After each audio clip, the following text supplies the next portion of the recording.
¿Qué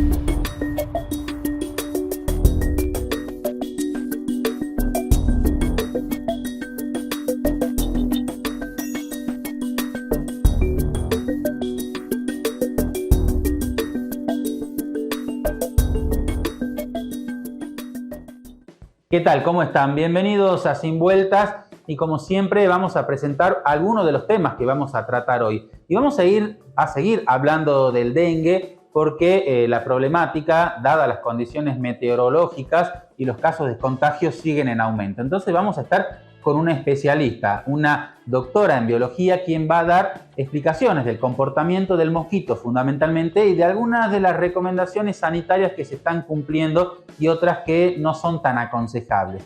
Y también dentro de una temática que ha tenido gran relevancia en estos últimos días, cómo tiene que ver con el comportamiento del tráfico de drogas desde el norte de la provincia hacia otros lugares del país.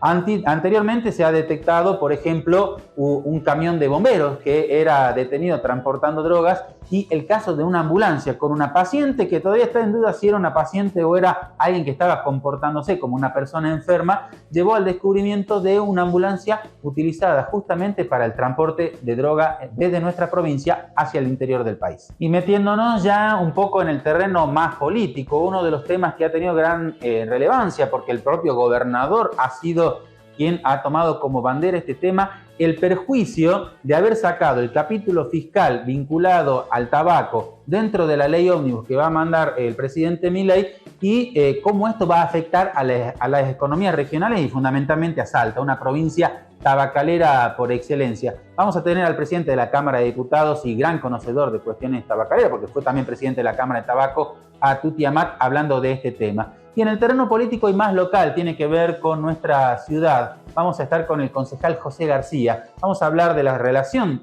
actual de este consejo en su nueva conformación con el nuevo intendente Emiliano Durán y metiéndonos en algunos temas puntuales como la situación de los permisionarios y el Parque San Martín. No se vayan porque esta es la propuesta súper interesante del Sin Vueltas del día de hoy. Bueno, en Sin Vueltas hace varios programas venimos hablando del dengue porque este año se ha acentuado, si bien en Salta, como dijimos siempre, es algo endémico y que hace muchos años se hablaba con la propagación del mosquito y de la enfermedad, más específicamente a otras provincias, pareciera que otros recién empezaron a hablar de dengue, el caso de Buenos Aires o grandes ciudades. Pero acá teníamos gente que hace rato sabía de este tema, como el caso de Mariana Chanampa. Ella es doctora en biología. Contanos sí. Un poquito, porque sabemos que tu doctorado específicamente tenía que ver con una investigación del Aedes aegypti. O sea, te ha puesto decir, bueno, a ver, busquemos especialistas en el país sobre este mosquito, el vector de la enfermedad, y bueno, los ojos apuntaban a vos. Bueno, contanos un poquito de ese trabajo de investigación. Sí, yo hice mi tesis doctoral sobre la distribución y abundancia de Aedes aegypti y la asociación que tiene con variables ambientales. Que descubrimos que, bueno, variables que tienen que ver como la vegetación, como la ecorregión, dependen mucho de la proliferación del mosquito. Pero sí tenemos que señalar variables que están muy documentadas y que se viene trabajando desde un montón, que son la temperatura y la precipitación. Los mosquitos dependen directamente de estas variables. Entonces, ante esta situación que tenemos actualmente climática, con altas temperaturas y con mucha lluvia, es un escenario propicio para que haya un montón de mosquitos. Este contexto es ideal para que haya brotes de dengue. Pero no son los únicos factores que determinan que haya brotes. Son esta enfermedad, este tipo de virus depende de muchísimos factores para que se desarrolle un brote. Entre eso es la circulación, las políticas públicas, el clima y la cultura tiene que ver con lo social, cómo cuido yo, cómo me cuido yo en mi favorecer ciudad. Los lugares que son propagadores, ¿no? Que permiten, digamos, que siga proliferando el mosquito. Exactamente. Por eso, bueno, acá la palabra descacharrado hace muchísimo se venía hablando y en otros lugares como que dijeron ahora, che, ¿de qué se trata esto? Y empecemos a hacerlo. Y es algo que por lo menos acá en Salta, en distintos municipios lo tienen como política y en otros es como que dicen, bueno, empecemos a hacerlo ahora, ¿no? Exactamente, el descacharrado tiene que ser algo, una herramienta fundamental para el control vectorial. Cuando hablamos de vectores, nos estamos refiriendo a este mosquito. El vector es el transmisor del virus. Claro. Entonces, hay que hacer un descacharrado desde invierno, Claro, de nada y sale, antes, claro. y antes de las Antes primeras lluvias. ¿Por qué? Porque en este momento, cuando empiezo a hacer descacharrados fuertes, sin una planificación, lo que hago es que se disperse más ese mosquito, que puede estar infectado. Y queriendo hacer algo bueno, puedo hacer algo peor. Contraproducente. Exactamente.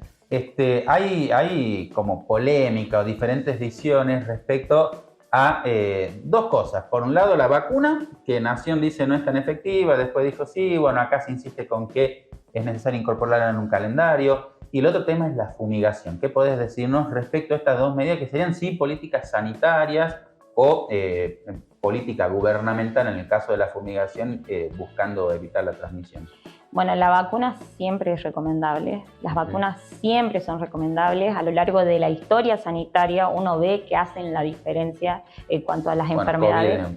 COVID es un claro ejemplo. Entonces, yo creo que es necesario. Sí es cierto que el periodo que lleva la vacuna en nuestro cuerpo no nos va a dar una inmunidad directamente hoy. Claro. Sino van a pasar un par de días, meses, hasta que estemos cubiertos. Que tengamos los anticuerpos necesarios. Exactamente, por estos 4 serotipos que tiene el dengue. Por otro lado, la fumigación, se habló mucho de este tema de la fumigación. No es recomendada la fumigación cuando no hay brotes, es decir, cuando no hay casos de dengue no se debe fumigar, porque lo que yo estoy haciendo es seleccionar aquellos mosquitos que más resistentes a la fumigación. Van a morir una parte y van a quedar... Si yo hago reiteradas veces fumigación, me van a quedar aquellos que sean resistentes a la fumigación. Pero el manual de procedimientos de Nación indica que en casos de brotes, que es lo que estamos viviendo actualmente en esta epidemia. Puede ser en una zona, en un barrio, en un lugar determinado. Si se reporta un caso, hay que ir y matar esas hembras que están infectadas. ¿Por qué? Porque esas hembras después pueden picar a los vecinos y se esparce la enfermedad. Entonces, sí hay que fumigar dentro de los domicilios cuando hay un caso reportado de dengue. Se ha hablado mucho últimamente también de la hoja de papaya, algo que no lo teníamos muy en vista, digamos, y mucha gente ha salido como desesperadamente a las pocas plantas que habían a pelarlas, a sacarle todas las hojas, o incluso se ha hecho hasta un comercio de esto de gente que las está vendiendo. ¿Qué sabés respecto a su eficiencia, no? Bueno, se ha hecho varias investigaciones con respecto a esto.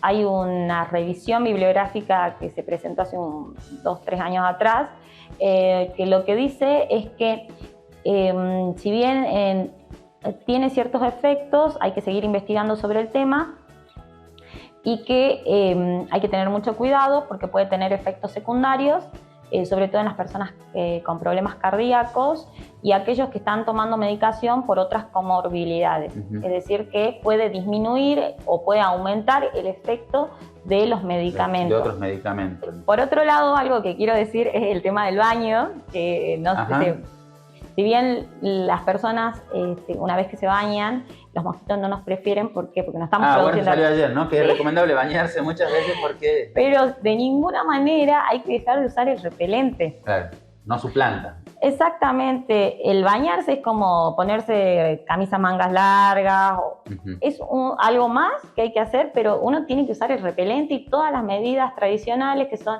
uso de pastillas, el insecticida, el espiral. Tomarse 5 minutitos, ir al patio de la casa, fijarse que no haya larvas ni huevos de mosquitos. Esas medidas hay que tomarlas, sí o sí.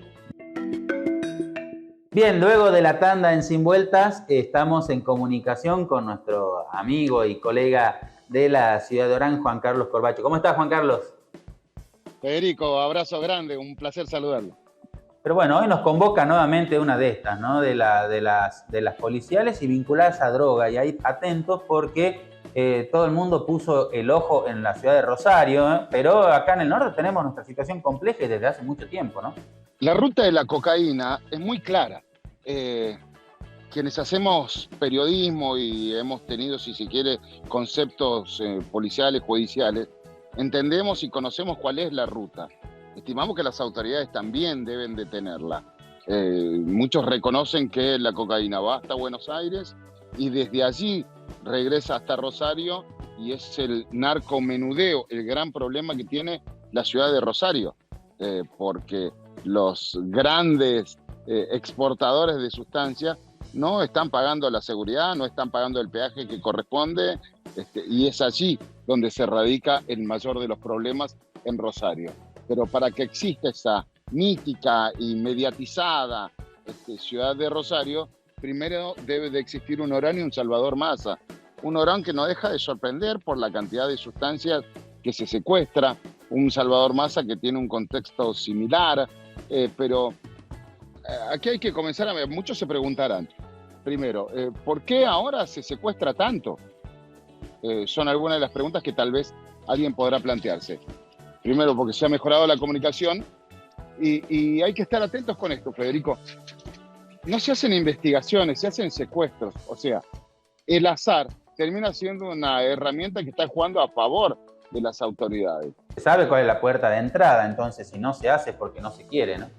Claramente que está muy identificado cuál es la puerta de entrada, pero si pretendemos que sea ambicioso y que sea eficiente, tiene que involucrar a otro tipo de fuerzas. Aquí hay una ausencia notable de otras instituciones, AFIP, Migraciones, Aduana. Bueno, Aduana ha tenido mucha participación, pero de igual manera, hoy la región desconoce quiénes son los responsables de AFIP, por ejemplo, o van a pescar a la pecera, al comerciante que tiene el negocio en el centro, cuando debería de llamar la atención otro tipo de cosas. Ciudadanos que llegaron ayer, por parafrasear de alguna manera, que llegaron de otros países y que hoy circulan en vehículos valuados en decenas de millones de pesos. Digo, a alguien debería de despertarle algún tipo de intriga. Bien, desde la llegada del gobierno de Milei, entonces no ha pasado nada con las fuerzas federales en la zona.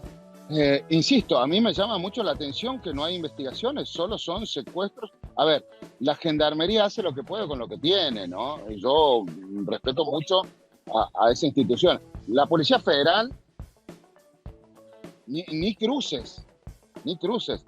No hay investigaciones, Federico, no hay investigaciones. Y en este tipo de cruces, ¿quiénes terminan cayendo? Personas que se ven seducidas, como se suele parafrasear, los perejiles. Personas que se ven seducidas por un dinero que presumen que les va a salvar la vida o que los va a ayudar a salir de la situación en la que están. Pero claramente lo que hay que hacer son investigaciones. Recapitulemos en algunos de los últimos casos. Tenemos, bueno, me acordaba, el auto del tanque de gas que le explotó, que era una policía que había ido a cargar, un escándalo nacional. Luego fue el camión de bomberos que era utilizado para el transporte. Y ahora este último de una ambulancia. Es como que se les va agudizando el ingenio, ¿no? Ya no saben cómo hacer. Los camiones con zapallo, los camiones con postes, 600 kilos que se secuestraron en Ledesma. La cocaína entra por aquí. Y además, porque se observa que claramente hay una superproducción de sustancias. Estos paquetes amarillos de los cuales todo el mundo habla, para los investigadores es sustancia que está proveniendo desde Perú. La calidad es muy buena y están en una superproducción. Tal vez se les ha caído alguna venta a algún otro lugar del mundo y está todo saliendo por este sector. Hasta el packaging que manejan evidencia a qué cartel pertenece. La verdad que es un mundo que despierta mucha intriga, Federico, y que lamentablemente se lleva consigo también a muchas personas. Alerta dengue. Si tenés fiebre elevada, dolor de cabeza, de ojos, musculares y articulares, náuseas, vómitos, sarpullido, no esperes que se agraven los síntomas para una consulta médica. Presta atención a estas señales: dolor abdominal, sangrado en encías o nariz, agitación, sed intensa, piel pálida y fría. Ante estos síntomas, acércate de inmediato al servicio de salud. El autocuidado es fundamental. Gobierno de Salta. Activa tu modo eficiente. En edesa.com.ar podés simular tu consumo, saber qué artefacto usa más energía y tomar medidas para ahorrar en tu factura. Te acercamos herramientas para que puedas cuidar tu consumo.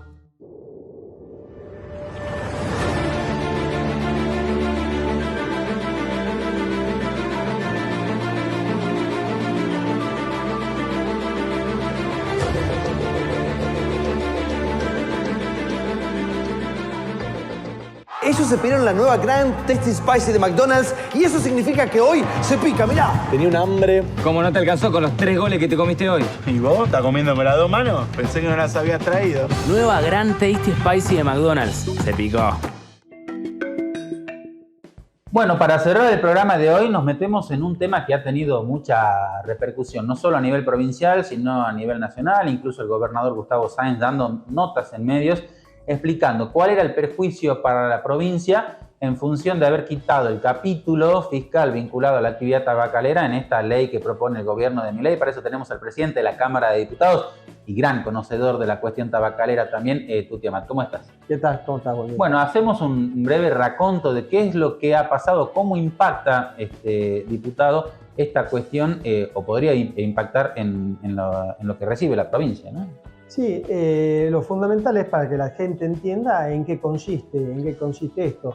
No solo el gobernador se preocupó por el tema, sino que se ocupó del tema y por eso es que nos vieron en todos lados. Y con el apoyo de otras provincias tabacaleras también, tengamos en cuenta. Pero ten en cuenta que no solo perjudica a las 7 provincias tabacaleras, sino al ser un impuesto coparticipable, el otro 93% del impuesto, porque el 7% del impuesto lo llevan las 7 provincias tabacaleras según la venta, según la producción de cada una de ellas. Por eso que Salta, al ser la que más produce, se lleva el 40% de ese 7%. Pero el impuesto es un 100%, está quedando un 93%.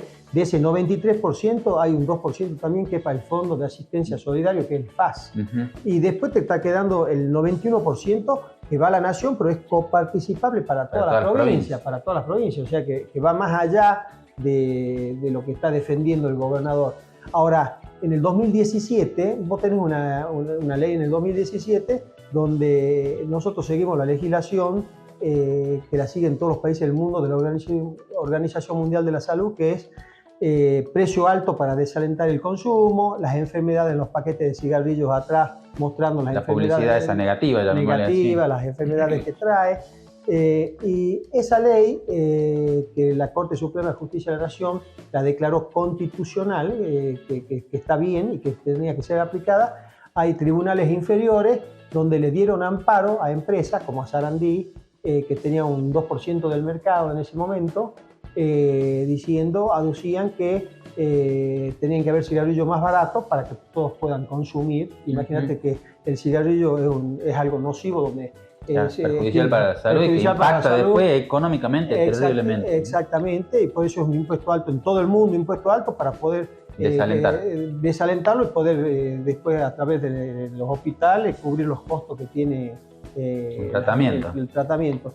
Bueno, esa empresa, y a través de esos amparos en distintos juzgados de distintas provincias sistemáticamente que se vienen haciendo, ha hecho que esta empresa chiquitita y otras más tengan el 40% del mercado. El 40% del 2 al 40%. Al 40%. Entonces, con razón el presidente, que todos vimos cuando salió a decir el señor del tabaco a Otero, diciendo cómo había pasado del 3 al 40% del mercado, mandó en el artículo que vos estás leyendo recién al Congreso. Ese artículo misteriosamente lo sacaron, no está.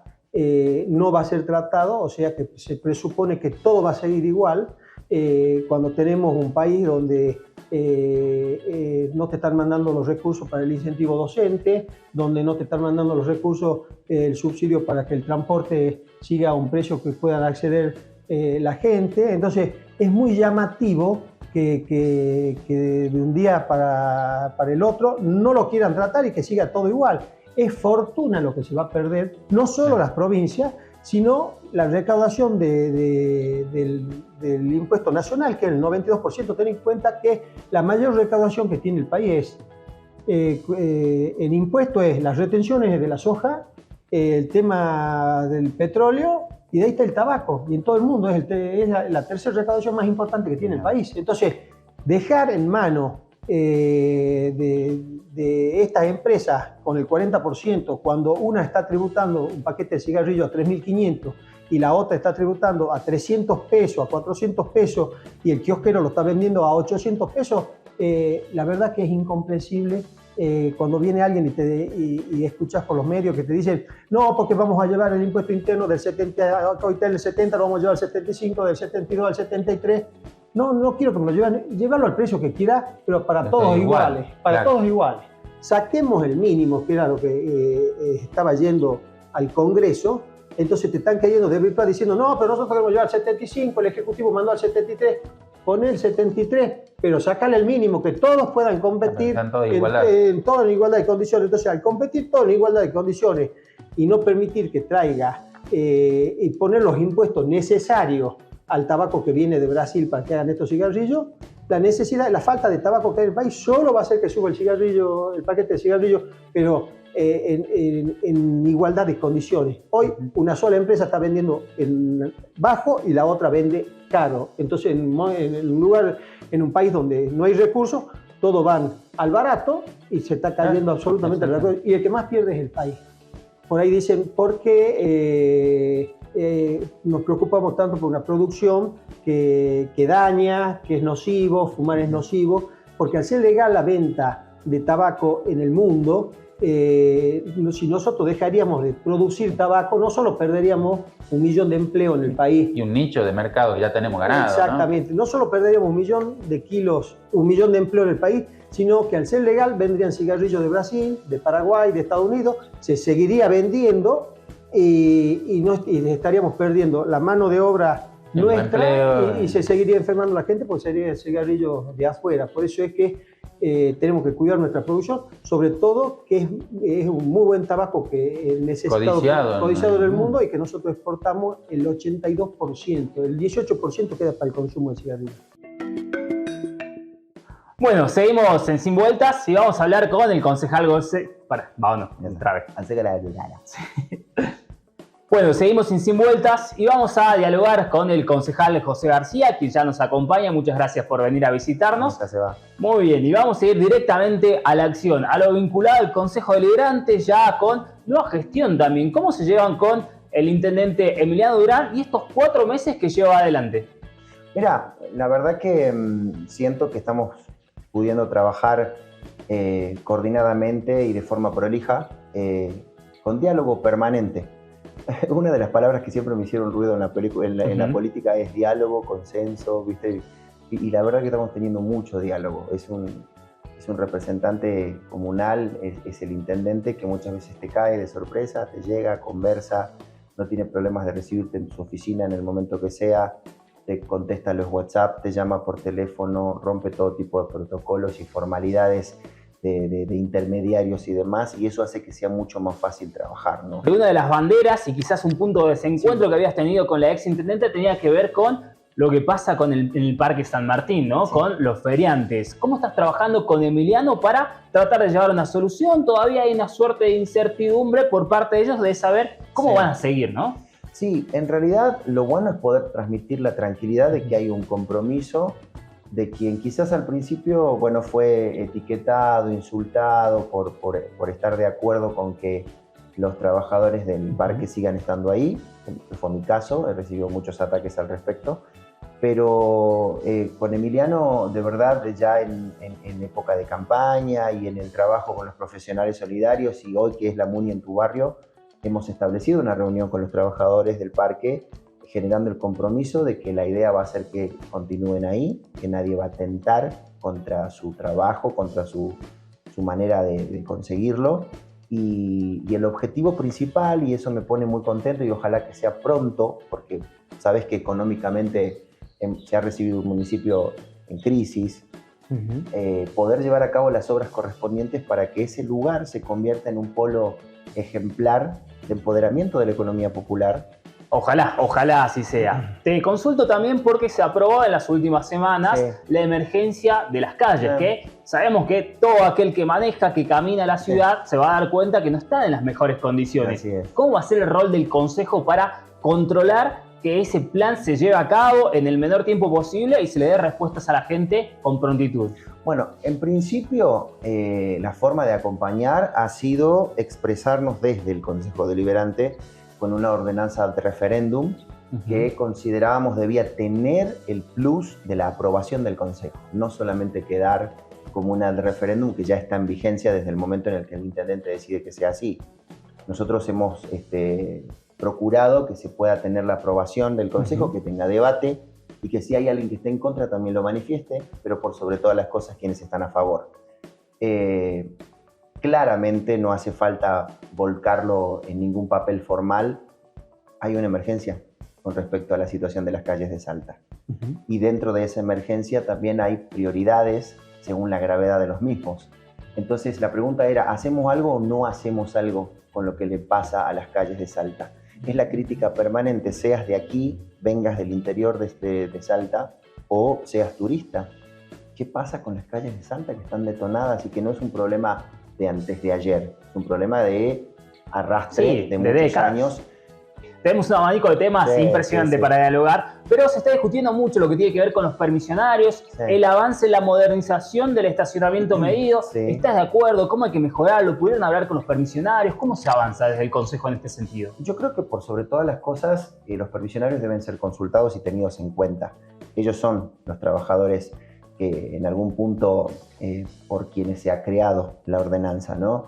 No nos olvidemos que hay un espíritu fundamental que tiene que ver con lo social, que tiene que ver con darle una oportunidad laboral a los adultos mayores, a las personas con discapacidad. Ese es el origen de la ordenanza de los permisionarios. Y luego hay un 30% que es para personas desocupadas.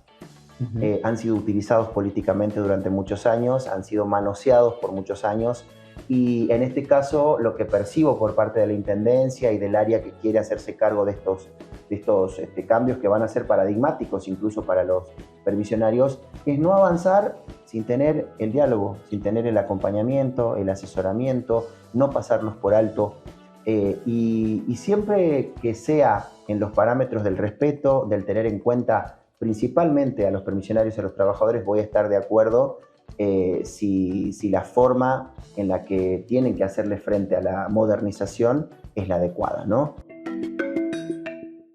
De esta manera llegamos al final de este Sin Vueltas, donde hablamos del tema del tránsito de la droga por nuestra provincia, hablamos del dengue, hablamos del tabaco y de la situación del Consejo Deliberante en esta nueva conformación, bastante más oficialista de lo que veníamos acostumbrados. Los esperamos como siempre la próxima semana en Sin Vueltas, domingos a las 21:30 por Somos Salta, donde también vamos a estar reflejando lo más importante de este programa, por si algún tema por ahí quedó para el análisis, en www.informatesalta.com.ar, y como siempre invitándolos en nuestra emisora radial donde tocamos cada día los temas más importantes, CNN Salta 94.7. Los esperamos la próxima semana.